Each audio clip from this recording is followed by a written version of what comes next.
Good morning, dear student.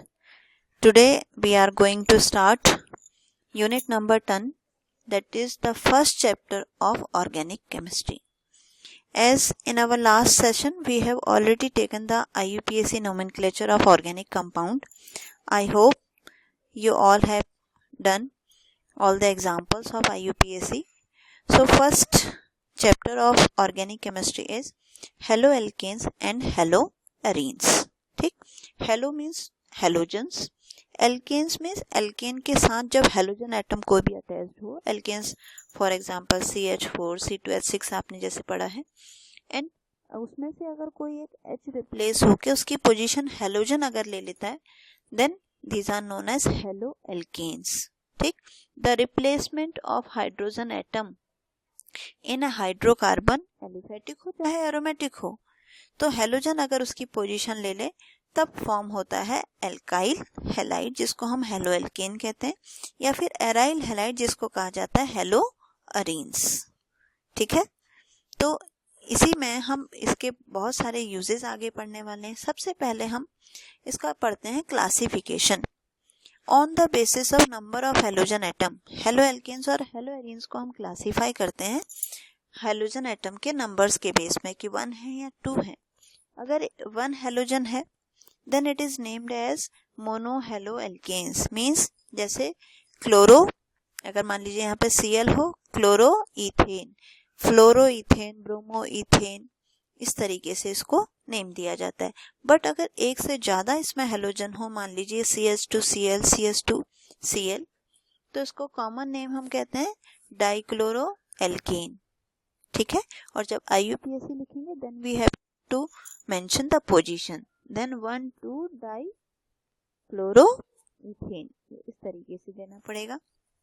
और ये इसी तरीके से ट्राई हेलो एल्केन्स अगर 3 यहाँ पे आपके हेलोजन्स होते हैं तो नंबर के बेस पे. ठीक, अब नंबर के बेस पे जब हम इसको क्लासीफाई कर रहे हैं तो मैं आपको इसके साथ साथ एक चीज और बता दूं. जैसे ये है आपका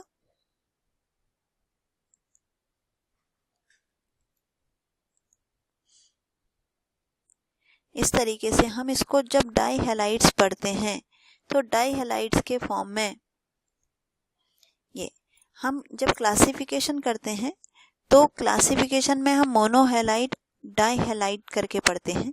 ठीक, जैसे एक हेलोजन अटैच्ड है तो इसको हम पढ़ेंगे मोनोहैलाइड्स.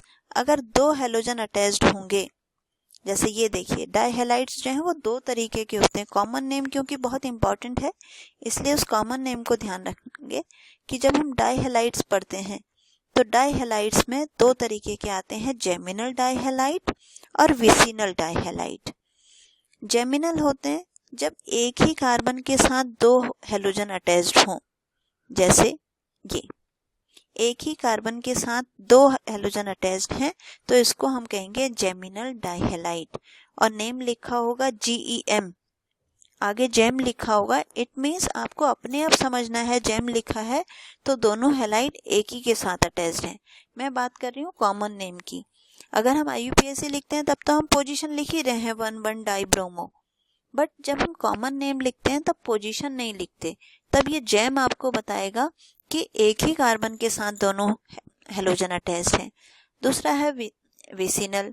विसिनल के केस में आप देखो कि दोनों जो हेलोजन हैं वो अलग अलग कार्बन के साथ अटैच्ड हैं, अलग अलग कार्बन के साथ अटैच्ड हैं, तो इसको नाम IUPAC में आप 1,2 करके दे सकते हैं. बट जब कॉमन नेम लिखा जाएगा तो इसको लिखा जाएगा विसिनल डाइहैलाइड, VIC करके हम शॉर्ट में लिखते हैं, विस डाइहैलाइड. मीन्स तो अलग अलग कार्बन के साथ यहाँ पे आपके हेलोजन्स अटैच्ड हैं. ठीक है, तो ये आपका डाइहैलाइड के टर्म्स में है. अब दोबारा से यहीं पे हम आते हैं, ये आपका मोनोहेलोएरीन्स है, dihaloarenes and trihaloarenes. Not a big issue, यहाँ पे हम इसको इस तरीके से कर सकते हैं. अब इसके बाद नेक्स्ट हमारा है compound containing sp3C carbon. Means अब जो X की पोजीशन है उस X की पोजीशन के साथ कौन कौन से किस टाइप के कार्बन अटैच्ड हैं, किस तरीके का एल्काइल ग्रुप अटैच्ड है, ये आपको ध्यान रखना है. और ये बहुत इंपॉर्टेंट है बेटा, आपको बहुत जगह यूज होगा. जब हम अभी अल्कोहल पढ़ने वाले हैं तब भी यूज होने वाला है, प्राइमरी, सेकेंडरी एंड टर्शरी। ठीक, अगर जिस कार्बन के साथ ये हैलोजन अटैच्ड है, अगर इसके साथ एक एल्काइल ग्रुप अटैच्ड है, then it is known as primary. ठीक, एक तरीका है कि आप एल्काइल ग्रुप देखो, दूसरा तरीका है कि आप क्या चीज चेक करो, CH2X। CH2X अगर होगा तो प्राइमरी, यहाँ 2 एल्काइल ग्रुप हैं तो सेकेंडरी, या फिर CHX सेकेंडरी, 3 एल्काइल ग्रुप हैं तो टर्शरी, या देखो CX अगर हो, क्योंकि कई बार जब बहुत बड़े बड़े ग्रुप होते हैं तो नहीं समझ में आता है, तब आप C को देख लो, CH2X है तो प्राइमरी, CHX है तो सेकेंडरी, और CX है तो टर्शरी। प्राइमरी, सेकेंडरी, टर्शरी आपको पहचानने आने चाहिए। एक alkyl group primary, 2 alkyl group secondary, 3 alkyl group तो टर्शरी। ठीक है, ये बहुत इंपॉर्टेंट पोर्शन है, इसको बहुत अच्छी तरीके से आपको करना है। ठीक है, इसके बाद एलाइल हैलाइड है। एलाइल हैलाइड में डबल बॉन्ड के नेक्स्ट कार्बन के साथ अटैच्ड होता है। ठीक, बहुत ज्यादा बड़ा वो नहीं है, डबल बॉन्ड के नेक्स्ट जो कार्बन होगा उसके साथ Cl, जैसे एलाइल क्लोराइड आपको लिखा है तो C डबल बॉन्ड C लिखो, फिर एक कार्बन बनाओ उसके साथ X लगा लो, एलाइलिक हैलाइड्स। नेक्स्ट आता है बेंजाइलिक। बेंजाइलिक मतलब बेंजीन के साथ अगर होगा तो एराइल हैलाइड हो जाएगा, लेकिन अगर बेंजीन के साथ CH2 ग्रुप है, इसको बेंजाइल ग्रुप कहा जाता है, बेंजीन के साथ CH2 ग्रुप। ठीक, इसको हम बेंजाइल ग्रुप कहते हैं, तो CH2X इज बेंजाइलिक हैलाइड। चलिए, अब इसके बाद ये 2 और हैं, विनाइल। विनाइल और एलाइल में थोड़ा कंफ्यूजन होता है, लेकिन ध्यान रखना विनाइल में 2 ही कार्बन होते हैं, उनमें से ही एक कार्बन के साथ C डबल बॉन्ड C है तो इसी के साथ X अटैच्ड है। एलाइल में क्या था, नेक्स्ट के साथ अटैच था, विनाइल में इसी के साथ अटैच्ड है। तो विनाइल में 2 कार्बन नहीं, ज्यादा भी हो सकते हैं, लेकिन X जो है वो डबल बॉन्ड के साथ ही अटैच्ड है। वहां एलाइल में डबल बॉन्ड के नेक्स्ट के साथ हैलोजन अटैच्ड होता है। फिर आपका आता है एराइल हैलाइड, जब बेंजीन रिंग से डायरेक्ट अटैच्ड हो, ये एराइल हैलाइड। ठीक, अब हम आगे बढ़ते हैं नोमेनक्लेचर। नोमेनक्लेचर में हैलोजन जो है वो आपकी जो प्रायोरिटी सीरीज है उसमें सबसे नीचे आता है, तो इसलिए इसको फंक्शनल ग्रुप का नेम नहीं दिया जाता है, इसको हमेशा हम ब्रांचिंग में यूज करते हैं। ठीक, ब्रांचिंग में यूज करेंगे तो क्लोरो, ब्रोमो, आइडो इस तरीके से लिखा जाएगा और साथ में इसकी पोजीशन दी जाएगी। जैसे अब आपके लिए IUPAC नेम ही इतने इम्पोर्टेंट नहीं है, बल्कि कॉमन नेम भी बहुत इम्पोर्टेंट है, क्योंकि जब भी कन्वर्जन पूछा जाएगा, रीजनिंग पूछा जाएगा, तो उसमें आपके कॉमन नेम यूज होंगे। ठीक है, जैसे ये सारे कार्बन एक लीनियर चेन में है, इसके साथ Br है, IUPAC नेम लिखना आसान है, 1 ब्रोमो प्रोपेन।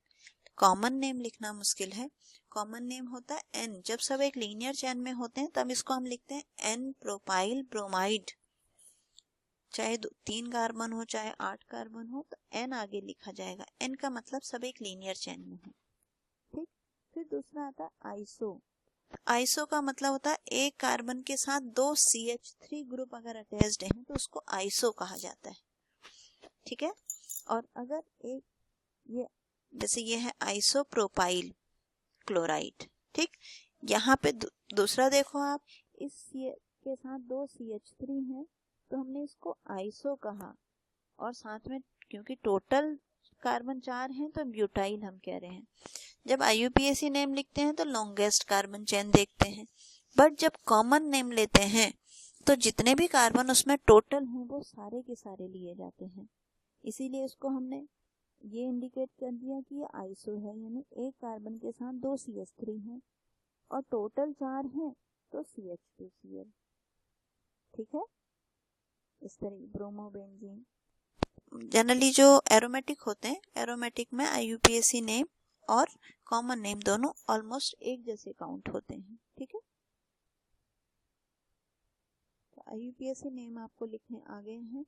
ये बहुत सारे आपको एग्जाम्पल मैंने आपको कहा था कि आप लोग इसकी प्रैक्टिस करेंगे, तो आप IUPAC नेम लिखने की प्रैक्टिस करेंगे। ठीक, फिर दूसरा एक क्वेश्चन देखिए, स्ट्रक्चरल आइसोमर्स आपको बनाने हैं। क्लास 11th में हमने स्ट्रक्चर आइसोमर्स पढ़े थे, प्राइमरी सेकेंडरी टर्शरी करके। आप Br को अलग अलग पोजीशन पे अटैच करके देखेंगे तो स्ट्रक्चरल आइसोमर्स बन जाएंगे।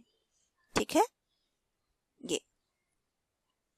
अब इसके बाद आपको इनके क्या लिखने हैं, IUPAC नेम लिखने हैं, जो आई होप आप लिख लेंगे। और ये देखो, right structure of following compound. ठीक है, यही आपको मैं हॉलीडे होमवर्क में देने वाली हूँ कि आप इनके IUPAC नेम भी लिखेंगे। ठीक है, और स्ट्रक्चर्स ड्रॉ करेंगे। अब हम आते हैं अपना नेक्स्ट, आपका नेचर ऑफ CX बॉन्ड, कि जो आपका हैलाइड्स में CX बॉन्ड है वो कैसा है। बिकॉज आपको पता है कि X क्या है, हेलोजन, इसकी इलेक्ट्रोनेगेटिविटी ज्यादा है कार्बन से। जब कार्बन से इलेक्ट्रोनेगेटिविटी ज्यादा है तो X पे आ गया माइनस चार्ज, C पे आ गया पॉजिटिव चार्ज, तो ये बॉन्ड कैसा हो गया, पोलर बॉन्ड हो गया। चाहे वो CF है, CCl है, CBr है या फिर CI है।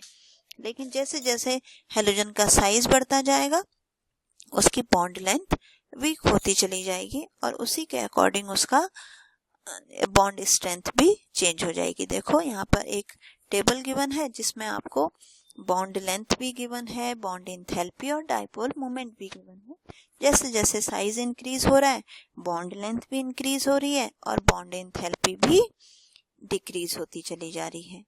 और यह है डाइपोल मोमेंट, ये डिपेंड करता है लेंथ पे। लेंथ ज्यादा होगी तो डाइपोल मोमेंट कम हो जाएगा।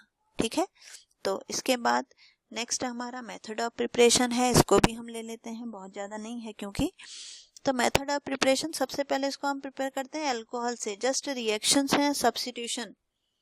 आप अल्कोहल को लिखा जाता है ROH, ROH को आप HX यानी कि HCl, HBr, HI किसी के साथ भी रिएक्ट कराएंगे